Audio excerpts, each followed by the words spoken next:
Primeiro eu quero perguntar quem sabe ou não sabe o que é o Santo Sudário. Porque a Laura disse que teve gente que ele já estava esperando e perguntando assim, o que é o tal do Santo Sudário?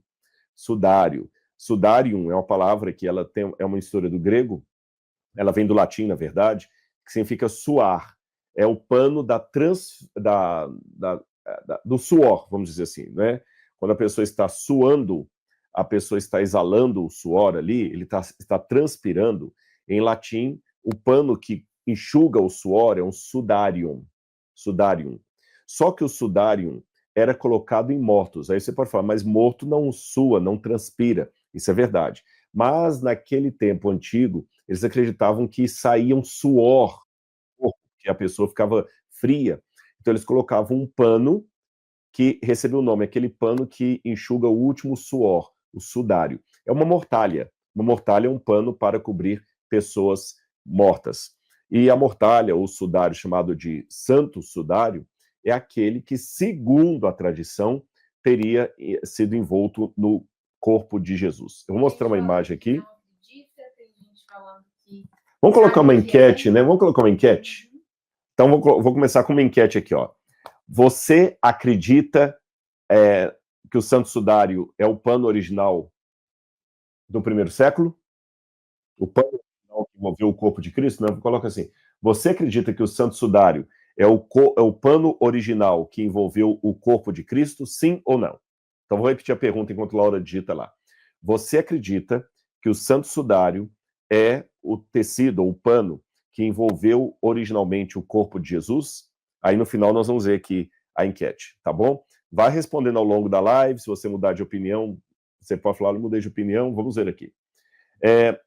Em primeiro lugar, eu quero ler uma passagem bíblica com vocês baseada nessa imagem. Essa imagem é uma imagem, lógico, artística, das pessoas carregando o corpo de Jesus assim que ele foi retirado da cruz. E ali estavam homens como José de Arimateia, Nicodemos, alguns discípulos de Jesus, e eles retiraram o corpo do mestre, que havia sido crucificado, e o envolveram em panos.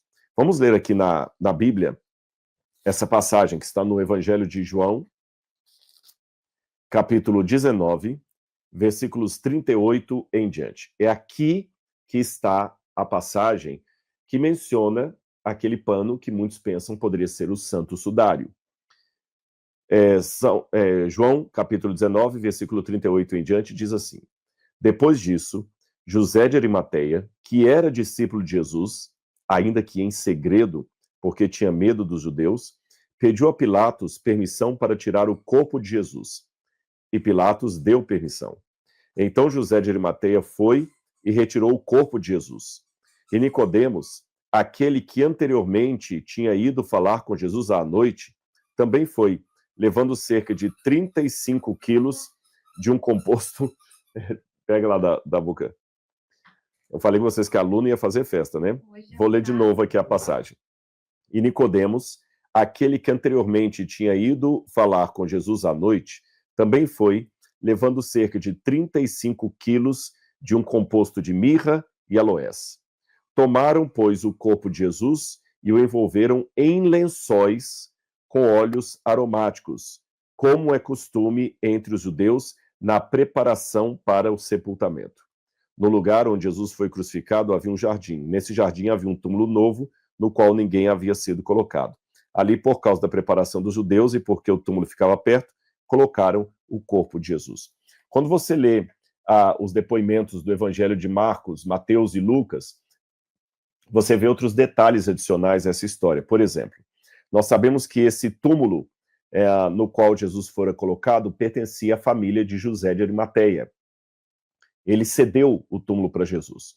Agora, esse processo de colocar panos, lençóis no corpo e perfume, diz que eles estavam aqui com vários quilos de um perfume muito caro, era o seguinte: na época do Novo Testamento, havia o costume de, quando uma pessoa morria, eles lavavam bastante o corpo da pessoa. Depois que lavavam o corpo da pessoa, eles passavam perfume. Um detalhe antes de eu prosseguir a descrição. Nós não temos, assim, para longe de qualquer questionamento, todas as informações fúnebres da época de Jesus. nós temos apenas parcialmente. Eu tenho alguns livros de arqueologia aqui que mostram o processo, a história do sepultamento na época do primeiro templo e segundo templo, ou seja, do Antigo Testamento e da época de Jesus. Então, algumas informações nós temos, não todas. E das informações que nós conseguimos recuperar, nós aprendemos que, antes do corpo ser colocado no túmulo, eles lavavam o corpo da pessoa. Normalmente eram mulheres que faziam isso. Vou explicar daqui a pouquinho por quê. As mulheres lavavam o corpo do defunto. Depois que lavavam, penteavam o cabelo dele e passavam óleo aromático em todo o corpo. Era uma forma de respeitar a memória do morto. E depois que passava aquele óleo perfumado, elas vinham com panos, lençóis, normalmente 3 tipos de lençóis. O primeiro era um lençol que ficava só na cabeça da pessoa. Eles pegavam um lençol e cobriam a cabeça aqui. Alguns acreditam até que esse lençol já colocavam na cabeça da pessoa em primeiro lugar para depois lavar o resto do corpo, para que a pessoa não ficasse lavando o corpo e vendo o rosto do indivíduo ali olhando para ela. Então eles colocavam esse lençol. Depois desse lençol na cabeça, vinha um segundo lençol que era colocado assim, olha. Tá bom? Ele dobrava assim e abraçava todo o corpo. E o terceiro, que na verdade eram faixas que eles iam colocando em todo o corpo para fazer uma espécie de múmia. Não um processo de mumificação como nos egípcios, não tinha nada a ver. Apenas uma forma de enrolar o corpo. O corpo não era embalsamado na época de Jesus, eu estou falando da cultura judaica, viu, gente? Se você for falar do sepultamento em Roma, era outro processo. Por exemplo, os romanos, durante uma época, cremavam os mortos e guardavam apenas as cinzas. Os judeus não cremavam. Eles colocavam o corpo numa caverna, num túmulo que era uma rocha escavada. Então, eles faziam todo esse processo. Não envolvia nem embalsamamento, tá certo? Eles não embalsamavam o corpo, nem mumificavam como os egípcios. Apenas passavam as bandagens e perfumavam o indivíduo. Por isso que a Bíblia fala que José de Arimateia e Nicodemos vieram com perfumes aromáticos. Hoje ela tá agitada, viu? Quietinha.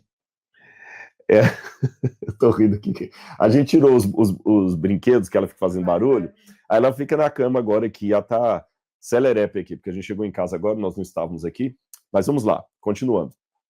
Então eles pegavam o corpo e limpavam todo o corpo e passavam todo esse procedimento. É uma coisa importante que eu quero explicar para vocês. Eu havia mencionado anteriormente que eram as mulheres que faziam esse serviço. E por qual razão? Normalmente eram as mulheres porque quando você tinha contato com um corpo de uma pessoa, você ficava contaminado. E durante um bom período de tempo, você não podia participar de uma cerimônia religiosa, não podia entrar numa sinagoga, não podia comparecer no templo, porque você estava contaminado pelo corpo de uma pessoa. Como as mulheres mensalmente já ficavam contaminadas, entre aspas, pela menstruação, isso era uma visão da época. Não estou falando que mulher menstruada está impura. Estou apenas refletindo ou repetindo o que eles criam naquela época. Ficou claro?